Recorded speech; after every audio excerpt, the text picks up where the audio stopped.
for the audio, or you can even watch back. Giving players all the props, or put them on blast. We don't give no hot takes, only talk facts. We're giving all our devotion, riding high on this wave of emotion. Going all out, yeah, cause this is our time. No, ain't no stopping us till we reach the finish line. All in, we came here to win. We're gonna give everything. S-I-C-K on the run. S-I-C-K, sick, sick. On fire, we're ready to fight. We'll bring the house down tonight. S-I-C-K on the run. S-I-C-K, sick, sick. Play it on the car ride, play it when you lounge. X and O, you know that we can hold it down. Shout out to my man Sammy, got it off the ground. And to all the listeners tuned in right now, got debates, analysis, and speculation. This is sports talk for the new generation. You know where to find us, got a reputation. Sick podcast, your #1 sports destination. We're giving all our devotion, riding high on this wave of emotion. Going all out, yeah, cause this is our time. No, ain't no stopping us till we reach the finish line. All in, we came here to win. We're gonna give everything. S-I-C-K on the run. S-I-C-K, sick, sick. On fire, we're ready to fight. We'll bring the house down tonight. S-I-C-K on the run. S-I-C-K, sick, sick. S-I-C-K is the sickest podcast. Tune in for the audio, or you can even watch back. Giving players all the props, or put them on blast. We don't give no hot takes, only talk back. S-I-C-K, S-I-C-K, S-I-C-K, S-I-C-K, S-I-C-K, S-I-C-K, S-I-C-K. all in, we came here to win. We're gonna give everything. S-I-C-K on the run. S-I-C-K, sick, sick. S-I-C-K is the sickest podcast. Tune in for the audio, or you can even watch back. Giving players all the props, or put them on blast. We don't give no hot takes, only talk facts. We're giving all our devotion, riding high on this wave of emotion. Going all out, yeah, cause this is our time. No, ain't no stopping us till we reach the finish line. All in, we came here to win. We're gonna give everything. S-I-C-K on the run. S-I-C-K, sick, sick. On fire, we're ready to fight. We'll bring the house down tonight. S-I-C-K on the run. S-I-C-K, sick, sick. Play it on the car ride, play it when you lounge. X and O, you know that we can hold it down. Shout out to my man Sammy, got it off the ground. And to all the listeners tuned in right now, got debates, analysis, and speculation. This is sports talk for the new generation. You know where to find us, got a reputation. Sick podcast, your #1 sports destination. We're giving all our devotion, riding high on this wave of emotion. Going all out, yeah, cause this is our time. No, ain't no stopping us till we reach the finish line. All in, we came here to win. We're gonna give everything. S-I-C-K on the run. S-I-C-K, sick, sick. On fire, we're ready to fight. We'll bring the house down tonight. S-I-C-K on the run. S-I-C-K, sick, sick. S-I-C-K is the sickest podcast. Tune in for the audio, or you can even watch back. Giving players all the props, or put them on blast. We don't give no hot takes, only talk back. S-I-C-K, S-I-C-K, S-I-C-K, S-I-C-K, S-I-C-K, S-I-C-K. Turn up your volume. Because you're about to listen to The Sick Podcast. The Eye Test with Pierre, McGuire, and Jimmy Murphy. The Stanley Cup winning Colorado Avalanche. And after 22 years, The sickest NHL podcast. It's gonna be sick.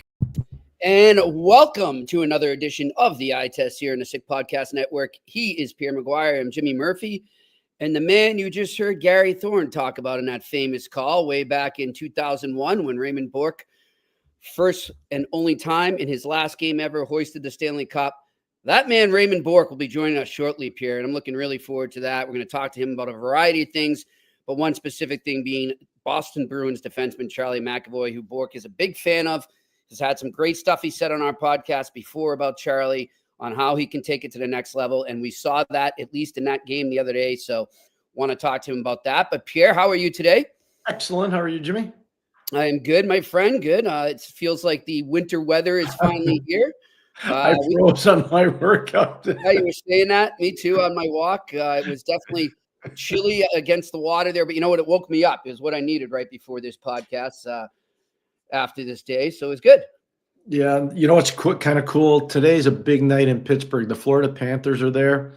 Mm-hmm. A lot of people from USA Hockey are there. Tomorrow's the induction for our good friend Kevin Stevens, Matt Cullen, and somebody that's not being talked about enough, Brianna Decker. I did so many Olympic games that she played in, mm-hmm. and so many international events that she played in, and she's going in as well. And I'm really comfortable telling you this. She was as smart as any player on the men's or the women's side as I've ever seen. And I know she played for the great Mark Johnson, and Mark did an amazing job coaching her, but I'm just telling you, she was an amazing, amazing player.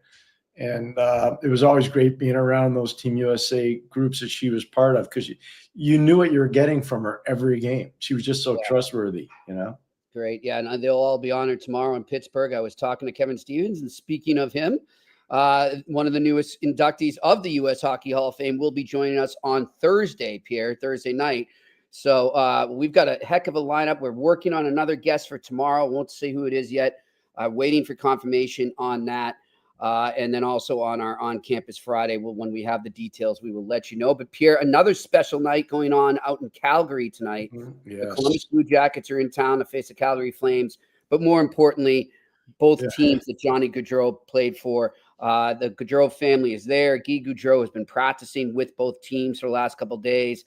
So they will honor the Gaudreau brothers, Matthew and Johnny, before the game.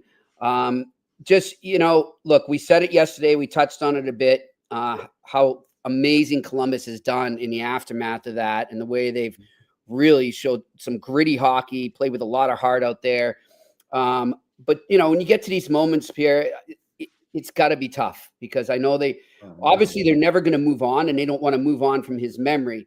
But it's tough when you're in the middle of the season and it takes you back to that. And it's going to be an emotional night for them. But I think what we've seen from both teams so far, they've done a great job at harnessing those emotions, Pierre. Yeah, I think both teams have handled it well. Both fan bases have been phenomenal handling it. I think the family has been amazing, and I cannot even imagine what they've gone through, especially right now.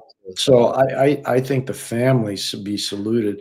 You know, I just got off radio in Pittsburgh that I do every Tuesday with Mark Madden at 3:30. He's an institution there. He's like Mitch Melnick in Montreal.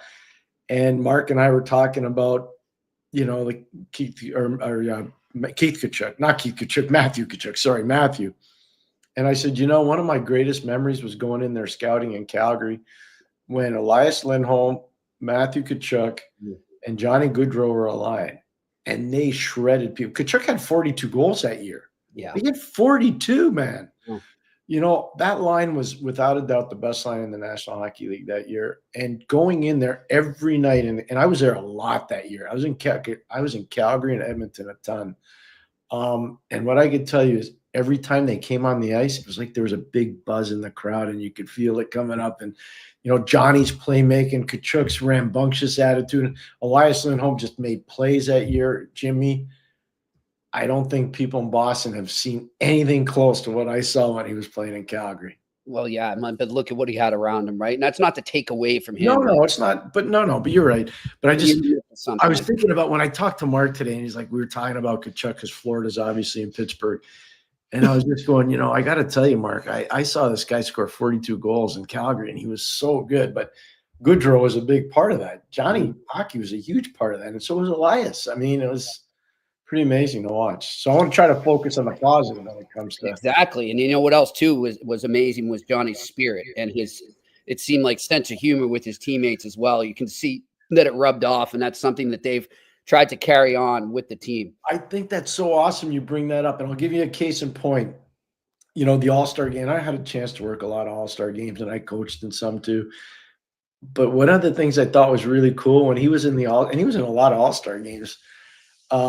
He was like holding court, and you would never know, because if you saw him, and I'd gone over this story. I remember the first time I saw Johnny Gaudreau. It was at Boston College. Coach York had asked me to come in and give a speech to the team, and I did that. Yep. And they had some really good players, but he was a freshman on that team. And, you know, I didn't really meet him. And then I went out the side door by the BC locker room to walk up to the stands. And in the hallways, this small little guy doing some stretching. So I said, that's kind of weird that the stick boy would be in the hallway stretching. And I saw our friend Mike Cabin. I said, hey, Mike, like, do you make your stick boy? He goes, who are you talking about? I pointed. He goes, that's not a stick boy. That's Johnny Gaudreau. And I'm like, oh, no. And then he got – and I know I told you this story. When he got on the ice, Jimmy, he was so much better than the other guys. And it was a good lesson for me, who'd been around, you know, jaded old hockey guy. Don't ever judge a book by its cover. Never, because you never know what you're going to be reading later on. He was just so good, Jimmy. He was so good. Good stuff. Good stuff. And we actually are just getting word back to our on-campus Friday guest. It is confirmed. We'll have head coach of Northeastern men's hockey, who you're familiar with, Jerry Keefe, joining us on Friday. So that I'm looking forward to that as well. Obviously, Northeastern having a pretty good start to the season, especially as of late. They're picking it up now. They're picking up. They've had. I can say this, and I think Coach Keefe through the grinder. Their schedule's been probably the most hellacious schedule in all of college hockey, and there are no gimmies in Hockey East, as we know. They got a huge game Friday night against a very good University of New Hampshire team. But, you know, they're through a lot of the tough part of their schedule. I mean, that schedule to start was just crazy. Yep. But you come through it fairly unscathed. And no, that's true. That's fair. You know, they're a top 25 team. I think they were 22 in this recent poll. Yeah. You know, the biggest thing with Coach Keefe is, for whatever reason, this is a team that even last year they start slow, and then as the season goes along, they start to get going, and they get going, and they pick it up, and you know, they love playing in the bean pot. I know that. Right. Well, that'll be here before we know it. Well, I'm looking forward to talking to Coach Keefe on Friday. But until then, looking back around the NHL tonight, Pierre, big news in Montreal, obviously, is that Patrick Laine is coming back. He will be on the line with Slafkovsky and Doc. As we were kind of touching on it yesterday, maybe this is the spark that Kirby Doc needs. Well, I think so. He's going to get more room. He's going to get more room to play, Jimmy, because most of the people are going to pay attention to, obviously, Laine and his shot. But the other part is, if Slafkovsky dominates board play and slot play, that's going to give Doc a lot of room to play as well. So he's kind of surrounded with guys that are bigger, that can make plays, that can do things, that can create room for Kirby. So he's just got to move his feet and play. Like, enough is enough. Get out there and play. Yep. I mean, you have to think, Pierre, okay, so if he gets, let's say, 5 games now, what'd you mention? The next 5 are at home? Yep. I think you said that yesterday. So let's say he goes through those 5 games. If he's pointless in those 5 games, then we got to really start to – I mean, it's like, what more do you need here? You got 2 line mates that can help you out, create space, like you said. You know, it's up to you to really get it going. 6 of their next 7 games are at home. 6 of their next 7. And they have 1 trip. It's a one-off. They go out to Winnipeg and they come back. But in the first 2, not counting tonight, the Islander game, but the next 2, they're catching teams tired. They're catching teams that had played the night before. Okay. So this is where your point is really, I think, salient. And they got it. He in particular has to take advantage of this. It's carpe diem time for Kirby Doc is what I'd like to say. But all right, moving around the league, Pierre, look, you know, you've been high on them since the beginning of the season. You felt that they would buy in. We mentioned them yesterday. We praised them yesterday, and they keep winning. That's the Toronto Maple Leafs. Not the prettiest game, but I like that because it was one of those games where it was kind of like you could see them maybe falling apart there, which they, you know, they don't though. They don't. It was one of those sleepy games, and they still come away with the win. They just keep rolling, Pierre. The first period, to me, if they use that as a template for the rest of the year, they're going to crush teams. They move the puck in that first period as well as any team I've seen in the NHL this year. Now, I know it's against a tired Chicago team that had played the day before at home against Columbus and lost. But nonetheless, they moved the puck fantastically well. And when they needed to, Jimmy, and this is what you're alluding to, I think, when they needed to in the third period, they had to come up with penalty kills and some big defensive stops. So they got goaltending. Tanev elevated his game defensively. There's no question. Simon Benoit is one of those shutdown guys that nobody knows about in the league. And this for all those pundits out there that say, oh, nobody's talked about this and nobody's talked about that. And Jimmy, you know what I'm talking about? Yeah. Like all these hockey insiders, oh, I've never heard that. I mean, let me just say it now, loud and clear. Simon Benoit was a steal for the Toronto Maple Leafs, a total steal. And he's been fantastic. And the other one is, and I give Trey Living a lot of credit on this, the general manager there. He had Tanev in Calgary, and he had Oliver Ekman-Larsson in Arizona. And so he knew internally about both those guys, probably more than the guys that were running them, if you know what I mean. Yeah. So I give him credit for both those guys. But Simon Benoit, he's the real deal when it comes to those little tight situations. And they didn't have Jake McCabe last night. No, they didn't. So you know what I mean, Jimmy? Like they're gonna be a playoff tested, hard, in your face team. Which that has not been their trademark. No, not at all. They embrace that. It's got to be great for Toronto fans. Pierre, I want to we'll say it's kind of NHL oriented, but just switching over to Four Nations. The rosters are going to be released tomorrow, and I wanted to ask you this, and we haven't had this conversation off air, but I'm sure you don't mind it on air. If you were a GM or a coach or, part of the brass that chooses these rosters, how do you approach it when it's something like that, when it's, a tournament? We've seen teams in the past, go with tons of skill, and then maybe that doesn't pay off. Maybe it does. How do you find the right blend when you're picking for an international tournament like that? Dominate down the middle, elite puck movers on the back end, stopping power in the back end, and a top end goalie. You don't mess around. You don't need 3 elite goalies. You need one. You need one. Unless the guy's going to get hurt. You can't predict that. But, it'll be good to talk to Raymond about this too, because he was on some really good dynamic teams, especially Team Canada. Yep. But I would say you need to be dominant down the middle. You need to be very good with puck moving, and you need to create the right roles. I just, again, talking to Mark Madden, he was talking about Dave Molinari, the great columnist, a Hall of Fame columnist from Pittsburgh. And Dave wrote a column about why he thinks Brian Rush should be on the Team USA. And he asked me what I thought. And I said, you know what? He's a perfect fit as a bottom 6 forward. He's won Stanley Cups. He's played in so many big events. He's not intimidated by playing with star players. He knows how to play under the bright lights. He's an elite penalty killer. He's got world-class speed still. He's a perfect depth player. It's to your question. Yeah. You need to have those kinds of players. You can't have a whole roster of them.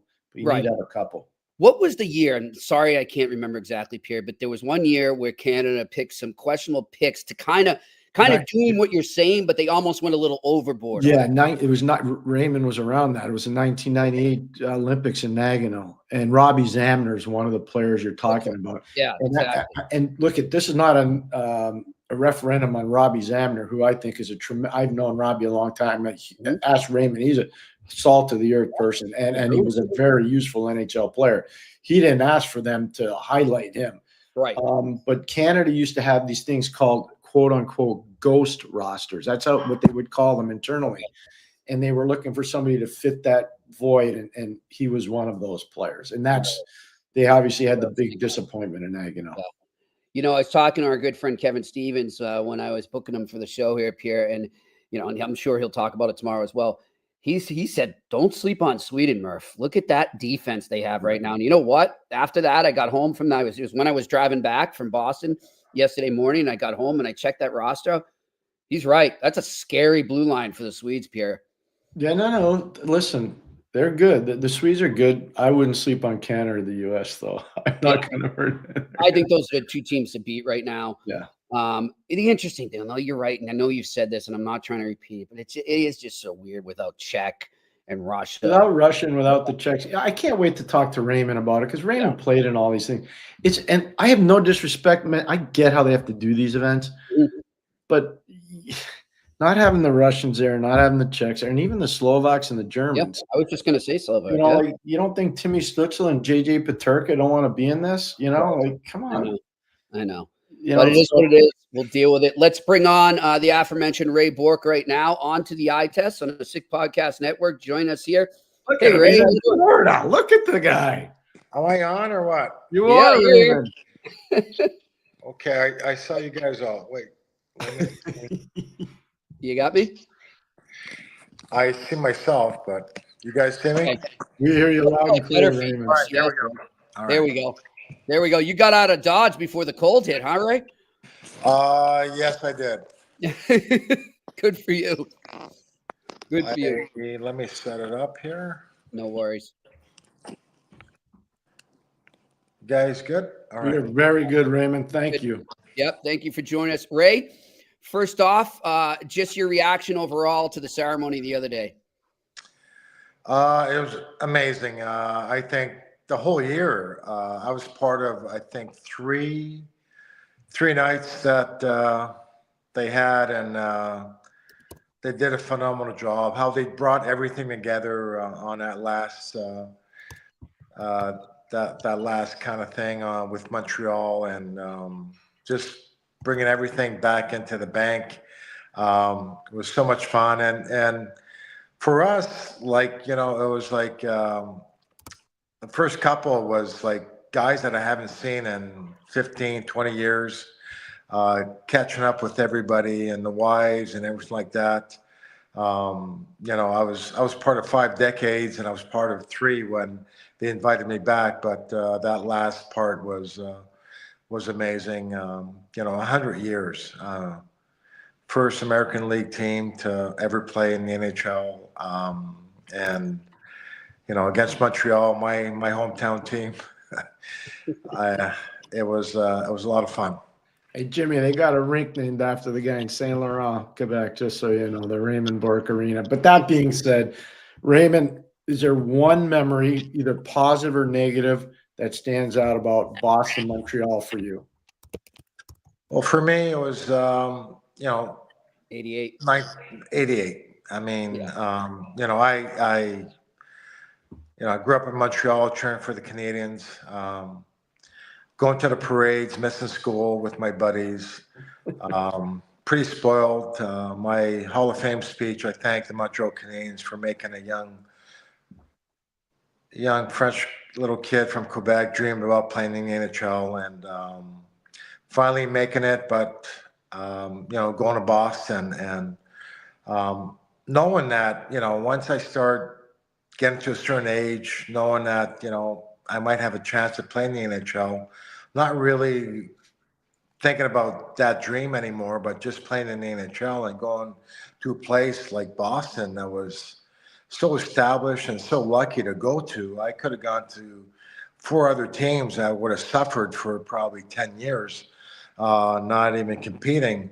Going to a team that we competed and always was in the mix, and knowing I was on the other side of that rivalry, but still you bleed black and gold the minute you get there, was amazing. But losing for the first probably 7-8 years of your start of your career, and going back to Montreal every summer with your wife and kids and hearing about it all summer long, and then finally breaking that door down in 88, and going back to the quietest summer I've ever had in my life, was so much fun. So that for me was the special part of that rivalry for me.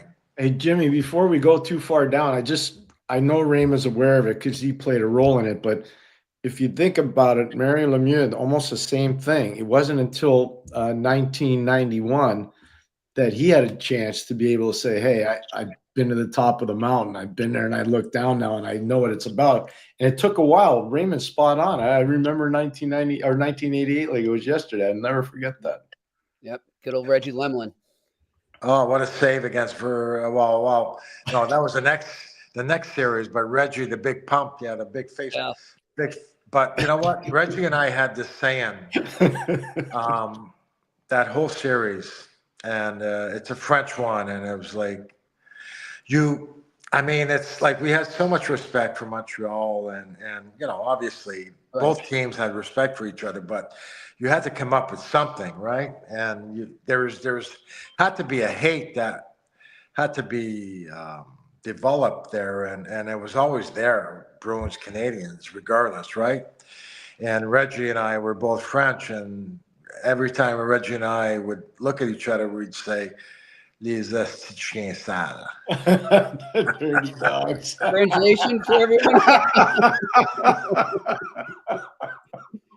That's good, Raymond. That's All right. good. I like it. I like it. Hey, Ray, another memory that I'm sure was kind of bantered about throughout the ceremony weekend was happened 37 years ago today.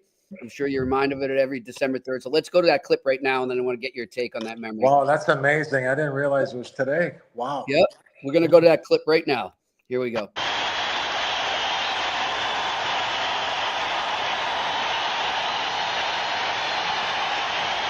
and gentlemen, what you see is what Ray Bourque will wear from now on.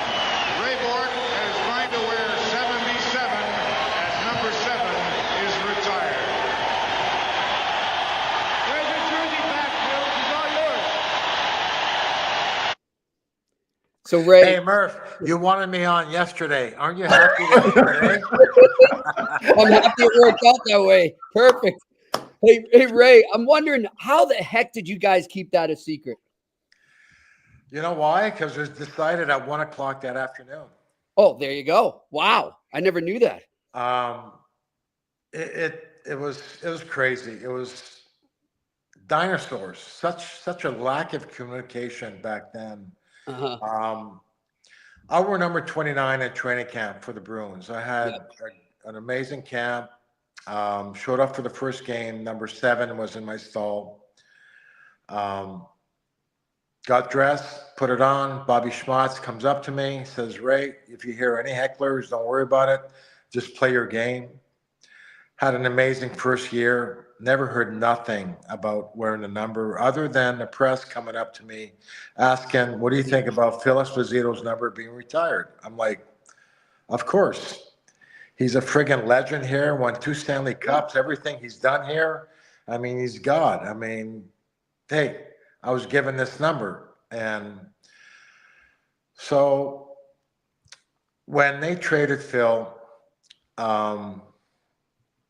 Harry and Phil had a falling out.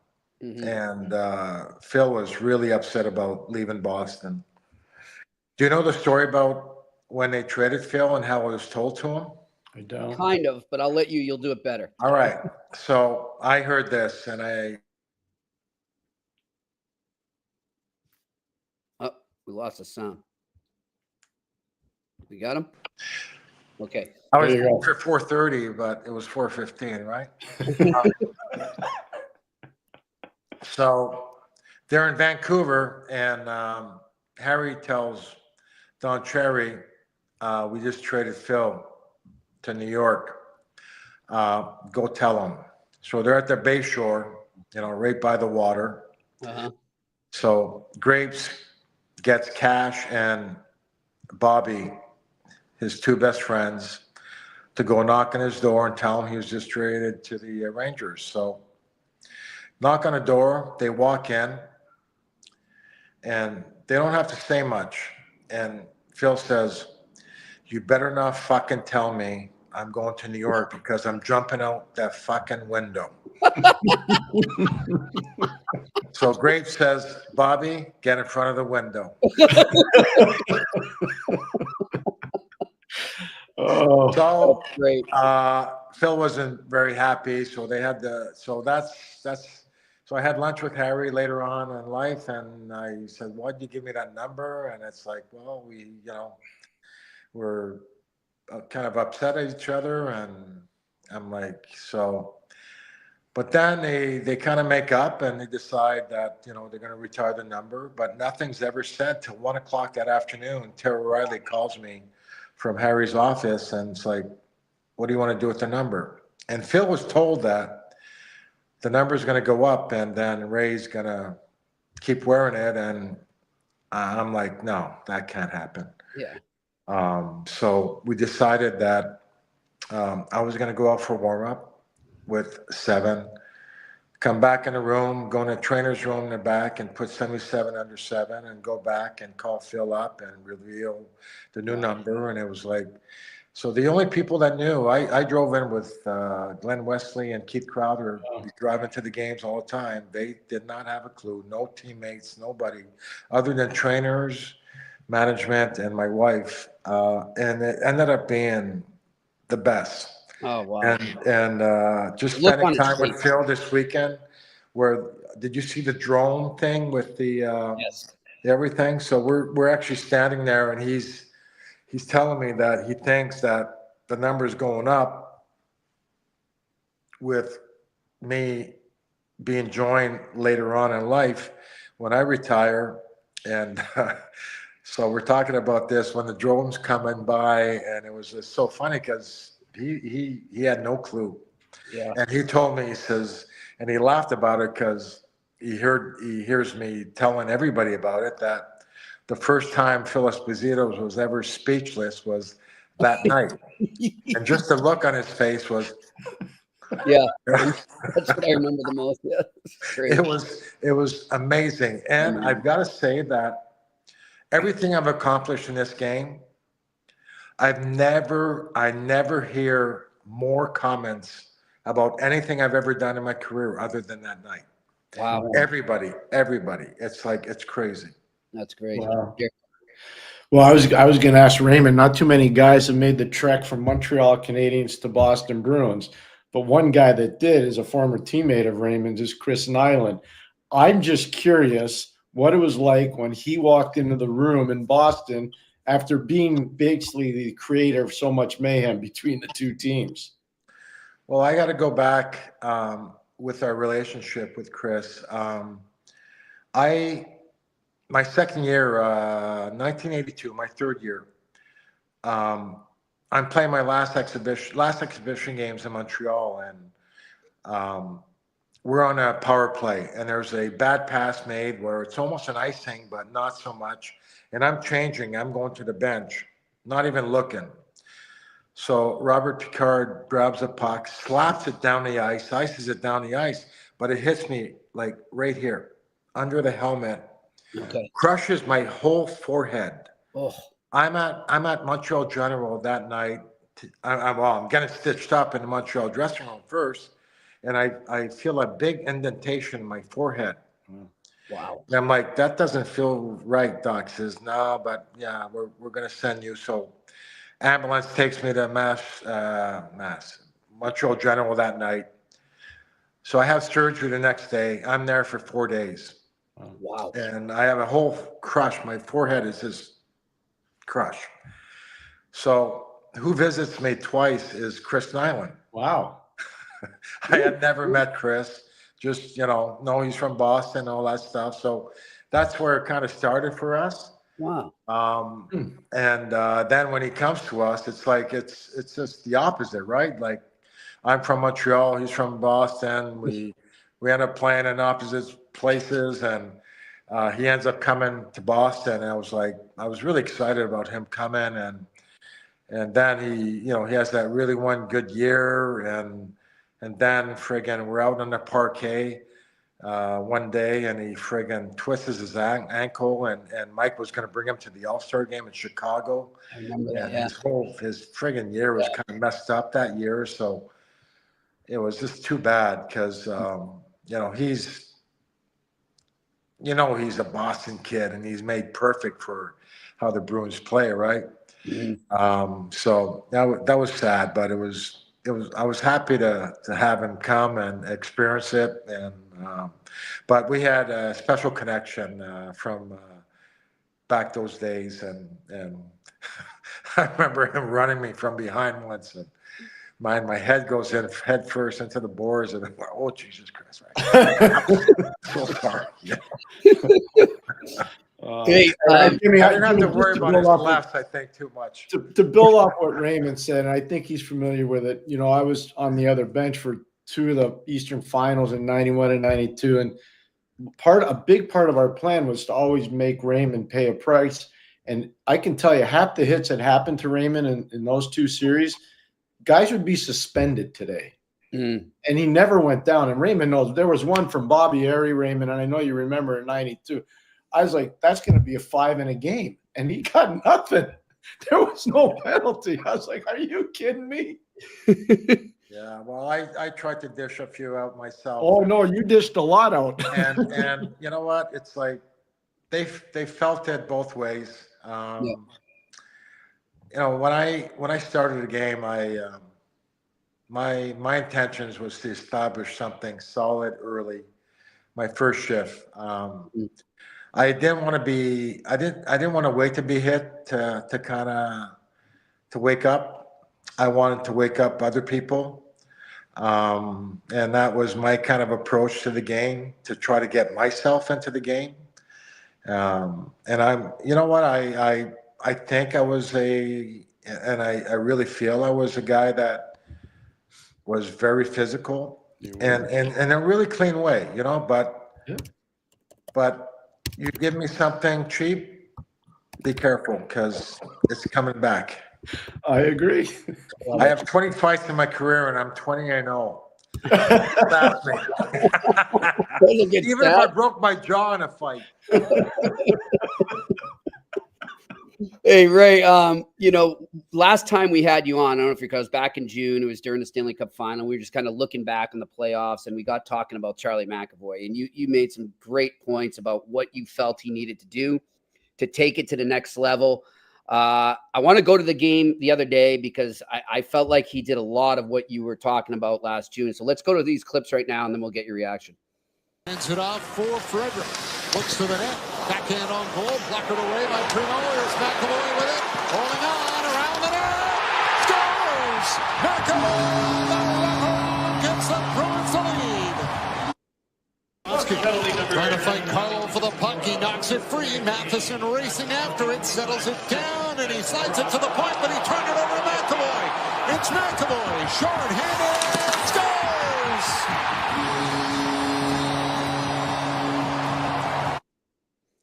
I'm taking it. Amazing? Is that amazing? Yeah. He had a breakaway from almost the blue line on a shorthanded. And the wraparound too. I mean, it was. Oh no! What a game! But Charlie has the game to take control of the whole thing, right? I agree. And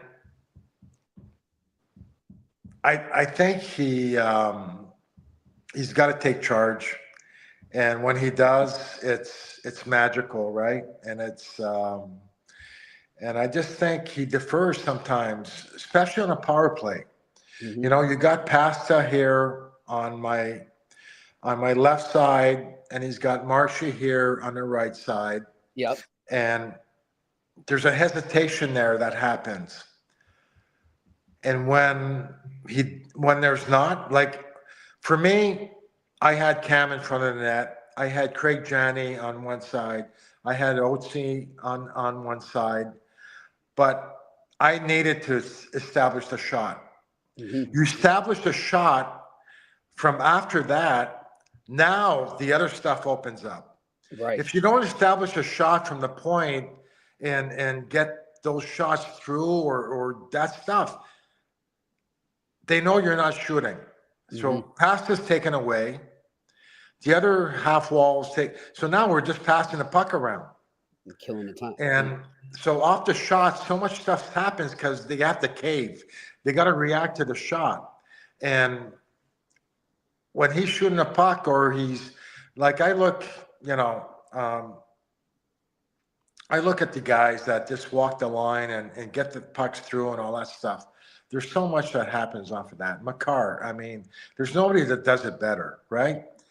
And I would just have Charlie, hey, give me some clips of 3 guys that do it really well. And that's what I want you to do. And but the other stuff and how physical, how he skates and I mean, he's a monster. He is a monster. And there's so much there that a lot of times it comes out, and other times I just think, man, you're the man. Let's go. Yep. Take it. Run with it. Jimmy, just because he said I want to know 3 players, so I'm going to give you 3: Raymond Bourque, Brian Leach, Robbie Blake, and Larry Murphy. And I'm just telling you right now, I either coached one of them, had to coach against the other guys. Nobody did it better than Raymond. Nobody did, Raymond. And I'm telling you right now, when you got the puck as a left shot, you could do it from the right side or the left side. In that small building in Boston, if we didn't have a front on you, forget it. It was over. And we used to talk about that all the time. You were so good at it. It was ridiculous. And like there's so much that comes from it, you know? Yeah. And then the other stuff opens up after that. Yep. You know, people have to react. Then they're out of position. Then bang, bang, bang. Then now pass is open for a one-timer with an open net. Yeah, 100%. Yeah. I wonder now, Ray, too, and look, I'm not in his head. I'm just wondering. I wonder if, you know, there's obviously a turnover of leadership and everything going on right now, and players leaving, new guys coming in, younger team. I wonder if maybe in the past, maybe he just felt like he was stepping on other guys' toes just because you got a guy, an established guy, but you can't feel that way, right? You got to just be yourself, right? Hey, you're Charlie McAvoy. You're a friggin' stud. Yeah, there you go. You're the guy. Yep. Now feel it, baby. Come on. Yep. I love it. I love it. That's the quote right there. That's the quote.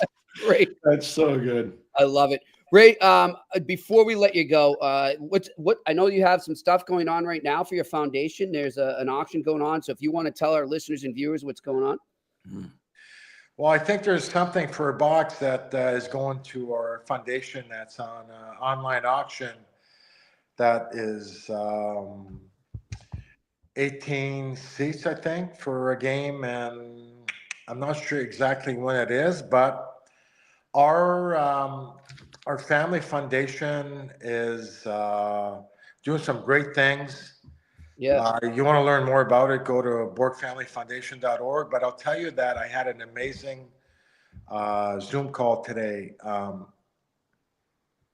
I want the NHL and all charities of all NHL teams to. I'm hoping for a day for ALS. Mm-hmm. You know, we have a month for cancer with Boris Salming and Snow and Jones and others that have fallen or have ALS that are all NHL alums and stuff. And I have an amazing event in September every year with the Pete Frady's Family Foundation that we raise money for research at the Healy Center out of Mass General and the Pete Frady's Family Foundation that gives grants out to families affected with ALS. I just hope that we could come up with one day, just start with one day for ALS and raise money for that cause, because, you know, we had that whole thing that happened with Boris Salming and that whole event in Toronto when they had him out on the ice and all that stuff. I thought we really missed out on that. Yeah. To really, you know, kind of jump on a situation where some of us, you know, I mean, some of our alumni are affected with this, and it seems like it's not stopping. So without funds and raising money for research, that the Healy Center does an amazing job, and it's not the only place, but it's the biggest place. I'm really passionate about that, and we have a big event in September every year, and we've raised over $640,000 for the Healy Center so far. So I had a great call there today. So for me and our other two events goes to different charities around New England. So I'm very proud of what we're doing. BourqueFamilyFoundation.org. Thanks for giving me the opportunity to kind of push that. And remember Tresca, 233 Hanover Street. Yeah. Don't worry. Don't worry. my scale remembers it well, but Ray, anything we can do to help you, let me know. I'm always here. Right? I appreciate it. And I've been affected by that horrible disease too. So I'd love to help. Thank you, guys. Thanks, Raymond. All right. Raymond Good Bourque, night, Hall of guys. Famer, join us Thank you. here on the Eye Test on the Sick Podcast Network. And what a guy. What a class act. Oh, hey, Jimmy. And I'll tell I you, wasn't kidding around, he's gotten dude. better over the years. Like, I don't think the young kids understand how good he was. I just don't think they understand. Yeah. When you were a defenseman, a marquee guy like him or Leach that I talked about, or Murphy or Coffey or Blake, you were targeted every single game. And the rinks were small. Chicago Stadium was small. Boston Garden was small. The Maple Leaf Gardens wasn't exactly gigantic. You know, the Coliseum in Quebec wasn't huge. And those boards were hard, and that glass was hard. And, you know, I just – someday I'm going to show you some of the tapes of the hits, and you would see. I mean, they're suspensionable hits. They don't even get minor penalties. You had my grandfather in the stands with me really ticked off. Like, look at what they're doing to Bourque. How are they getting away with this? How are they getting away with this? You ask – look, I ran the meeting, and you asked the players – I after every point I made, and we only made 7 points about the series, 1 point per game because we thought it would go 7 games. And after every point, I'd say, and don't forget to hit Raymond Bourque. Yep. You know what I love about Ray, though, Pierre, is that he's okay to talk about it with you. No, he's fine. Like, that's why I could bring it up. If he was a shrinking violet, I would never bring it up. Like, he's a tough guy. And you know what? He also understands it's a compliment to him that you were surrounding your game plan around that. You know, the whole game plan was around beating him up. Yeah. You know, we knew how good Oates was. We knew how good Janny was. We knew how good Ruzicka was. We knew how good Neely was. Like, we knew how good these guys were. We knew how good Wesley was. We knew, but none of them were Raymond Bourque. He was on that team. He really was. Oh my gosh, he was so good. He was just so good. That's hilarious. What a story, though, about Espo that they didn't know until one. Yeah, the Espo one's good, but what about the Nilan story? I know. Nobody's ever heard. And that's a compliment to Chris. Yep. It's you know, I'll take you through this one. It's a quick one. Al McInnes was playing in Hartford, and he got hit really hard by Patrick Poulin, and it was a major hip injury. It was a career-threatening hip injury, and so the Flames moved on to the next city, was probably Boston or New York, and Al stayed at the hospital. And Brian Bourque didn't get enough credit for all this stuff, said, you know what, we're not letting that guy stay in there by himself. And so somebody from our team would always go every day to look in on Al to see if he was okay. Yep. And I've told that story before, but I had never heard that story about Raymond getting the puck from Picard in the head and the forehead basically being indented, and then they do surgery at the Montreal General, and Chris would go up there and see him, and he didn't even know him. Yep. That's an amazing story. Out there in the public, because I've never seen it either. Pierre, no, I've never heard that story. That's a great story. Thank you to Raymond for sharing that. That's look at how much he believes in Charlie McAvoy. Wow, McAvoy's got to see what he just said. You've been such a good ombudsman when it comes to dealing with McAvoy, because you keep it firm but fair. You do. And there are games where Charlie doesn't play great, like every other player. And you'll text me, but you're not like off the charts cuckoo. Yeah. You're like, he's got to be better here. Yeah, he does. Yeah, he does.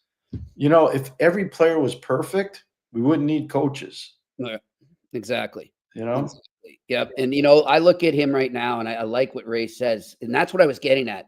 He's just got to understand he is the man. Like, he's the guy. He's the guy out there. And Ray made such a great point there about how he's always kind of, even that one split second where he hesitates, right? Yeah. Boom, the puck's going back the other way, I like what Raymond said, because it's true. And we played, like Bobby Airy for us was, and Philip Bourque was a big part of it too. We would front Raymond all the time, and just to make sure, shoot it. We used to tell him, make him shoot it through you. Mm-hmm. Don't worry about him beating you up the boards. Make him shoot the puck through you. And that, you could do that in a playoff series. It's harder to do it over 82 games. It's harder to do it. But in a playoff series every day, you can get your guys' attention a little bit better. And that's what Charlie, I think, needs to do, especially in the regular season. Get the puck, right-hand shot, walk it across, and just get it. Just drive it on the net. Boom. And I used to tell maybe people think this is barbaric. I'd say rip it high. Yeah. Rip it high. So see if guys are really that tough if they want to get it right in the noggin. Rip it high. And the key word he kept saying, Pierre, whether it was about that or other facets of his game, was establish. And that's what it does, right? That establishes doubt and question marks in the opponent's head. And now they're trying to figure out, now we got to worry about this. And like Ray was saying, it could leave Pastor open or Marchand open. So, well, it's a second and third chance opportunities you're going to create, because usually when those guys can bring the heat like that, there's going to be rebounds. Right. There's just going to be second chances. And sometimes even the block shots lead to chances. You know what I'm saying? So you better get the Betway. I'm talking too much. Let's get to Betway. We got the Q&A lining up. All right, let's talk about Betway right now. As we tell you all the time, they are the leading online gambling source. You want to go though right now, because they've got a great deal going on right now at Betway. If you go over there and you bet up to 200, you get free bets up to 200, even if your bet loses. So scan that QR code right there in front of you. I like the new hockey jersey on the Betway guy there too. Scan that QR code right there next to that cool hockey jersey, or go to the website, go to the link in the details section to create an account and redeem your welcome offer. The offer is only available for new customers only. Terms and conditions apply. It is not available in Ontario as of now. You must be 18 plus, and please play responsibly. All right, that means it's time for Murph's Sick Pick of the Day. It's time for Sick Picks, brought to you by Betway. All right, you told me to stick to 3 if I wanted to do a parlay, Pierre, a week ago. So that's what I'm doing. I'm giving you a little Murph trio here, a parlay. All right, we got the Bruins -1.5. So take the Bruins on the puck line. They're at +142 if you do that over the Detroit Red Wings tonight. That game is in Boston. Up in Montreal, the Canadiens, as we said earlier, are hosting the Islanders. We're going to keep it with a puck line theme there, but you have to reverse that puck line because the Habs are the underdogs. So what you do is you go down, you look, and it will show you game lines, and then you can scroll the number accordingly to 1.5. So Habs -1.5, you'll get that at a +250 value. And then out in Minnesota, the Vancouver Canucks go to the Minnesota Wild, as Pierre mentioned. Both of these teams with the best road records in the NHL, but now one of them's home. So I'm sticking with the road team, Pierre. I'm keeping that road team going. Give me the Canucks at +120 on the money line. There it is. Bruins -1.5, Canadiens -1.5, and the Canucks on the money line. Let's get to that Q&A. What do we got? Randy Workman, Jimmy and Pierre, do Leafs have the goalie combo right now? Yes, I think they've got a great combo. Oh, 100%. Stolarz was excellent last night, especially in the third period when he had to be. And Joseph Woll in that game in Tampa on Saturday night was tremendous, especially in the first period on a breakaway save against Mikey Esamont. So the answer is yes, they do. They're well coached. Curtis McElhinney is coaching the goalies there, and he's done a really good job with them. So, no, I think their goaltending is not going to be a problem. Yeah, the only thing I'd see them maybe right now, like if the trade deadline was coming up right now, Pierre, that I'd see them focus on maybe is just more depth on D, because they have had guys with injury issues, and it can never hurt to have enough D when the playoffs. No, it's very fair. The one thing I'd say is they've got 2 guys, one of the Marshall Rafai down in the American Hockey League that I think can come up and play. They were signed to one-way deals because they are good players. They're buried right now. Philip Myers played last night because Jake McCabe didn't play, but they've got some depth. If I were to be in charge, I would say we might need one more depth scorer. So a guy that can play on the third or the fourth line that maybe brings a little bit more offense. That's the only deficiency I see right now with their team. All right. Next question. Alex Ivnowski, all things considered, I think Pasta had his best year of his career last year, given who he had to play with. Good point. What can the Bruins do to get him going again? I think he's starting to go again, Alex. He's not scoring, I think, as much as one needs, but I'm seeing things in his game that I've watched him go in slumps before, and he's doing the stuff that he usually does to climb out of it. Like he's putting that extra effort in. He's getting physical. He's being harder on the puck. I think it's coming right now. I agree with everything Jimmy just said. I couldn't agree more with you.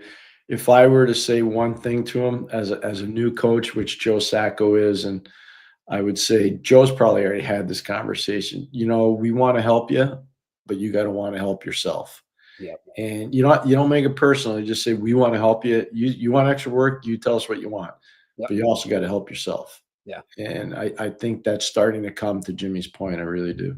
And by the way, I loved him coming out for warm-ups in a Cooperall helmet. I don't know if you saw that. He is such a fun guy. He is. He's funny. He's a good teammate. He's a ton of fun. All right. Next question. Gabriel Lamb, question. People want Peter Laviolette fired, but of course not his fault. What kind of trade or player should they get to change things up? I can't figure the Rangers out. I apologize. I don't have an answer for this because they are really becoming an enigma to me. Pierre and I have talked about this at length off air. Some of the stuff I'd rather keep private, but they're an enigma. That's the way I look at them right now. I don't know what they need because on paper they have it. Philadelphia's got two guys playing on their identity line. One of them is Scott Laughton, and the other one is Garnet Hathaway. Hathaway was a teammate with Chris Kreider at Andover before Hathaway went to Brown and Kreider went to Boston College. So here's what I would say to you. I'm not saying it's either one of those guys. Because I don't think Philadelphia's making any trade with New York right now because they think they might catch them to make the playoffs. They're ahead of them right now. That's what I'm saying. But you know what I mean? Long term, I think they're going to. So I think that team needs somebody that's going to come in and start all kinds of mayhem. Not by taking penalties, but every game is going to have 7 to 8 hits. They're going to get the crowd awake in Madison Square Garden. They're going to start most games or most periods of games. I've seen that happen in junior. I've seen it happen in college. I've seen it happen in pro.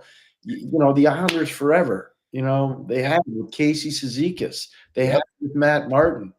They had guys that could get that would go out there. Yeah, that third line in Tampa for so long. Yeah, Gaudreau, Yanni Gord, Blake Coleman. Yeah, no, those guys matter, man. They matter. Rangers had one of those guys. But all right, next question. Alex Evanowski, my biggest fear for the Red Wings is that they went through a rebuild and never caught a break in the lottery. I just think it's adding more time than it normally would. I still believe in Stevie Y. Good point. Wait a second. Now Lucas Raymond's a pretty good player. I know. I get what Alex is saying. I don't know if that's the issue, though. No. Look, Detroit's got enough. They got a lot going on. Grand Rapids got some good players, too, and they got some guys coming. I mean, I don't think that's the issue in Detroit. I think they still got a big window left. They got a big window. They're all right. They're going to be all right. I look at the bottom 6 could use some work, but who's couldn't, right? I mean, But again, this is not to pick on Washington or the Islanders who made the playoffs last year. If Dylan Larkin doesn't get hurt last year for 2.5 weeks, Detroit makes the playoffs. For sure. They do. They make the playoffs. And by the way, Patrick Kane on IR for those that didn't see it. All right, next question. Randy Workman, talking about old arenas, Jimmy and Pierre have ever attended a game at the Corral. Pierre would know. I didn't. Not only attended a game at the Corral, I ran practices at the old Calgary Corral. And I'll tell you this one, even Joey Mullen, who's a legend and one of my favorites that I had the privilege of working with, it's almost like he had a pole vault over the boards to get over when we practiced line changes. Yep. The boards there were so high, Jimmy, and it was great. I'm going to say 8,000 to 10,000 people fit in there, and they were right on top of you. It was good, but the ice was good. I loved having practice anywhere in Alberta, anywhere in Manitoba back in the day, even into Minnesota. You could always have amazing practices because the ice was so good because there wasn't a lot of humidity in the air. I've never been to that place, man. I heard good things, though. Oh, yeah. Hey, Jimmy, that's all I ran practice there. Hey, you're 58 here. It's not bad, right? Yeah, exactly. All right, next question. All right, Brad K. The Devils played like it was Game 7 of the playoffs. The Rangers played like it was Game 24 of the regular season. What part of their play was the coaching, and what part was the players? Let's go Devils. And by the way, the Devils, for those who didn't see, beat the Rangers 5-1 at MSG last night.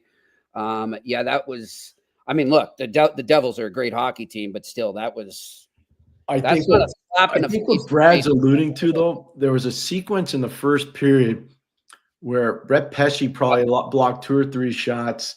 I forget who the forward was that blocked the shot, but it was just like these guys were just like diving face first in front of shots. I thought Pesce broke his leg. It was like a Gregory Campbell shift in the playoffs. It was a time during that period. I know exactly. And they showed the bench and how pumped up they were. Oh, my gosh. How could they not be? But, what was the gentleman's name that just sent that in? I forget now. Randy. Was it Randy? No, Randy's our Calgary Okay. guy. So what was that? Post that up again, Shane, if you could. Yeah, Brad. So He's Brad, I agree with what Brad said, but here's the one thing. I know Laviolette had to be ticked off. There's no team in the league right now that creates more chances off the rush than New Jersey. I don't know the numbers, but I'm telling you, I watch all the games. They create more than anybody off the rush, including Winnipeg, who I think is right there, and Toronto right there.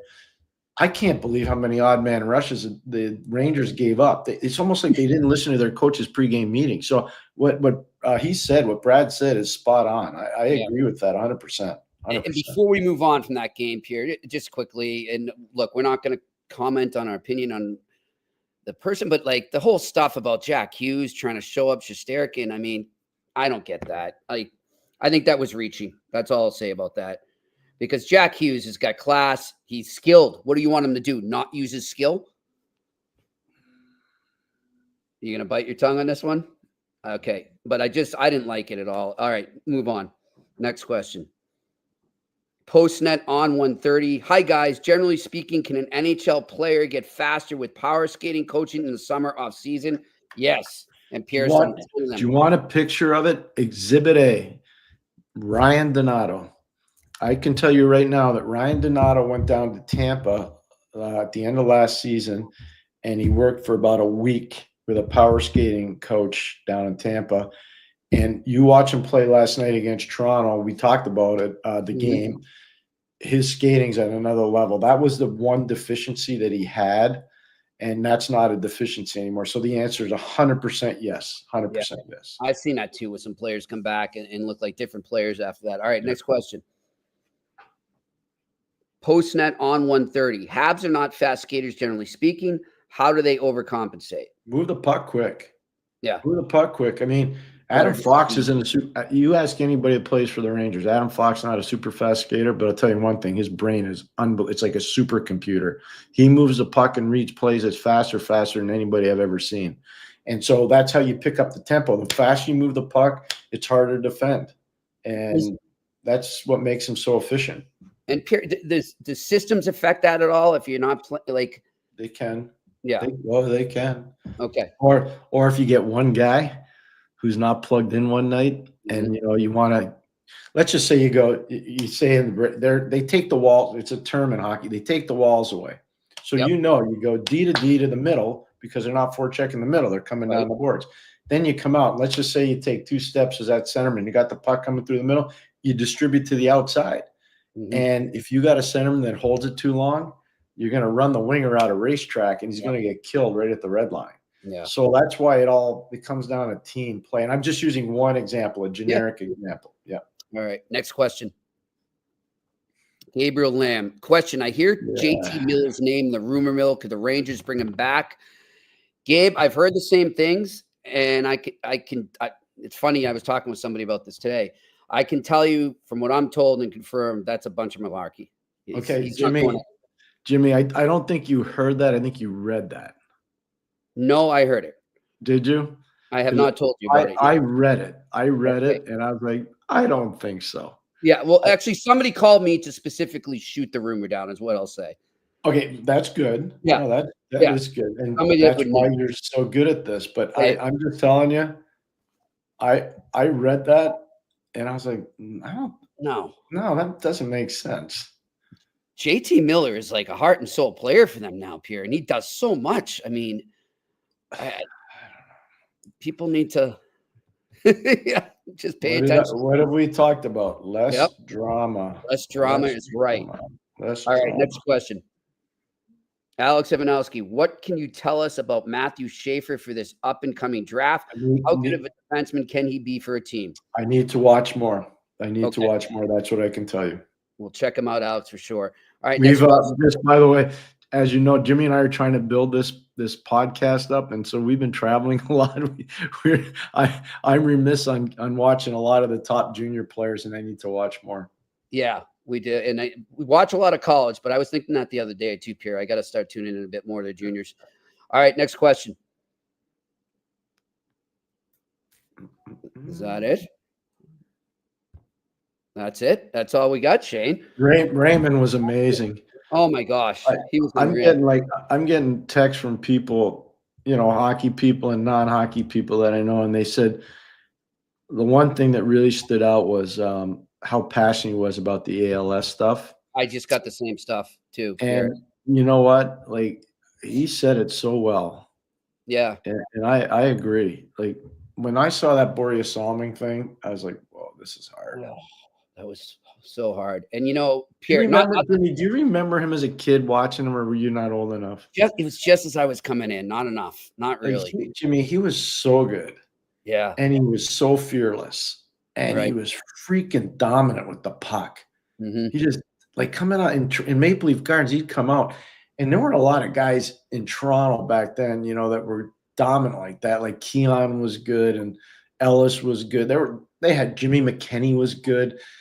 I'm just remembering, I'm going off the top of my head back in that vintage, like from 67 to like 76, 77.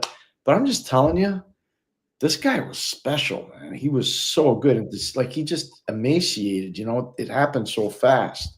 Well, I just remember talking to Russ Conway about him and the way he'd speak about him, and just other like older scouts that I'll see all the time.